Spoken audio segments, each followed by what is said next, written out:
മേഖലയിൽ സംഘർഷം വ്യാപിക്കുന്നതിനിടെ ഇറാനിൽ നിന്ന് 470-ലധികം പേർ സുരക്ഷിതമായി ഒമാനിലെത്തി. ഒഴിപ്പിക്കുന്നതിന്റെ 4ാം ഘട്ടത്തിന്റെ ഭാഗമായാണ് 294 ഒമാനികളെയും വിദേശ പൗരന്മാരെയും സുരക്ഷിതമായി തിരിച്ചെത്തിച്ചത്. തുർക്കിയ വഴിയാണ് ഇവരെ കൊണ്ടുവന്നത്. മസ്കത്ത് വിമാനത്താവളത്തിലെത്തിയ സംഘത്തിന് ഊഷ്മള വരവേൽപ്പാണ് ബന്ധുക്കളും മറ്റ് അധികൃതരും നൽകിയത്. പ്രശ്നബാധിത പ്രദേശങ്ങളിൽ നിന്ന് ഒമാനികളെയും മറ്റുള്ളവരെയും സുരക്ഷിതമായി തിരിച്ചെത്തിക്കുന്നത് ഉറപ്പാക്കാൻ ലക്ഷ്യമിട്ടുള്ള സുൽത്താനേറ്റിന്റെ തന്ത്രപരമായ ഒഴിപ്പിക്കൽ പദ്ധതിയിലെ മറ്റൊരു ഏകോപിത നാഴികക്കല്ലാണ് തുർക്കിയ വഴി ആളുകളെ എത്തിച്ചത്. മുൻപ് നടത്തിയ 3 ഘട്ടത്തിന്റെയും തുടർച്ചയാണിതെന്നും യാത്രാ നടപടികൾ സുഗമമാക്കാൻ തുർക്കിയ അധികൃതർ നടത്തിയ ഏകോപനത്തെ പ്രശംസിക്കുകയാണെന്നും ഒമാൻ വ്യക്തമാക്കി.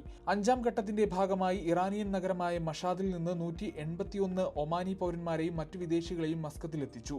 തുർക്ക്മെനിസ്ഥാൻ വഴിയാണ് സംഘം മസ്കത്ത് അന്താരാഷ്ട്ര വിമാനത്താവളത്തിലെത്തിയത്.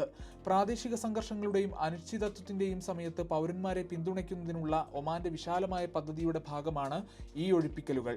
എല്ലാ യാത്രക്കാരുടെയും സുരക്ഷിതമായ ഗതാഗതവും സുഗമമായ വരവും ഉറപ്പാക്കാൻ അധികാരികളുമായി വിദേശകാര്യ മന്ത്രാലയം അടുത്തുചേർന്ന് പ്രവർത്തിച്ചു വരികയാണ്. ഗൾഫ് മാധ്യമം, മസ്കത്ത്.